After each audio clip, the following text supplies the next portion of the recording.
What's up, guys? It's EROCK, and I wanted to take a few very brief moments to say some words on the passing of Buddy Ryan, who passed away this morning at the age of 82.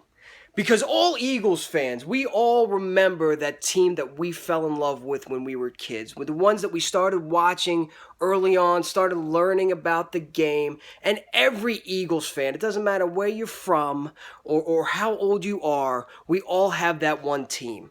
If you listen to Ray Didinger talk, he always talks about the 1960 team because that was the team when he was a kid.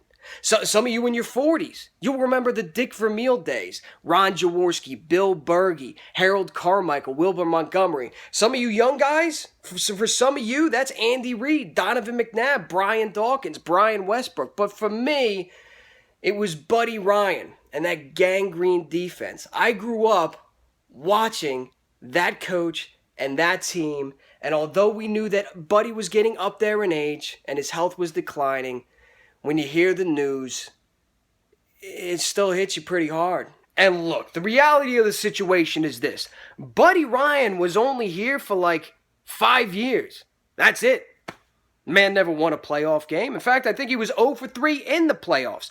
But you ask any Eagles fan old enough to remember those years, and a smile will come across their face and their eyes will light up like, yeah, I remember the Buddy years, because the man was beloved in this city. He was living proof that in the city of Philadelphia, you don't need to win a championship in order to be beloved, in order to be respected, in order to be remembered. No, all you need to do is show this fan base that you are honest, that you're giving it your all, that you're hardworking just like we are, that you're not a phony, and there's no bullshit about you, and that's exactly who Buddy Ryan was. In fact, all beloved Eagles fit that mold. Chuck Bednarik, hardworking, lunch pail kind of guy. He was a beloved Eagles.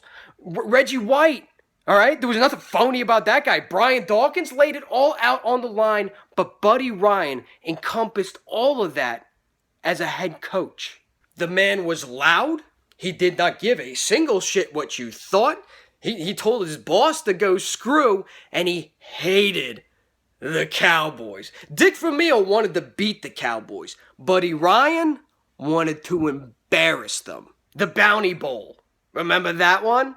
Or how about the Fog Bowl? Or how about the Body Bag game? All those games, he was here for 5 years. Yet for the people who witnessed it, he put an everlasting image in their head. And for generations to come, they will be shown those years as some of the greatest games in Philadelphia Eagles history. And I know we're talking a lot about the Eagles right now, but the reality of the situation is that was a very small part of his overall coaching career. The NFL in general lost a very influential man. I mean, this was a guy who was on Weeb Eubank's coaching staff for the Jets Super Bowl. Joe Namath's guarantee of a Super Bowl win. He was the only defensive coordinator to be carried off the field after a Super Bowl victory with the 85 Bears. He invented the 46 defense. For a long time, that couldn't be stopped, and principles of that defense are still used today. This is the guy that took a swing in Houston at Kevin Gilbride on the sidelines. Yeah, but that was Buddy. That was just Buddy being Buddy, and we loved him for it. So I know you're up there, Coach, and on behalf of all of Eagles fans, want to thank you for those years that you spent in Philadelphia and giving us some of the most entertaining football that we've ever experienced in our lives. And when you get up there, make sure you tell Jerome and Reggie and Andre that we're thinking of them. Thanks, Coach.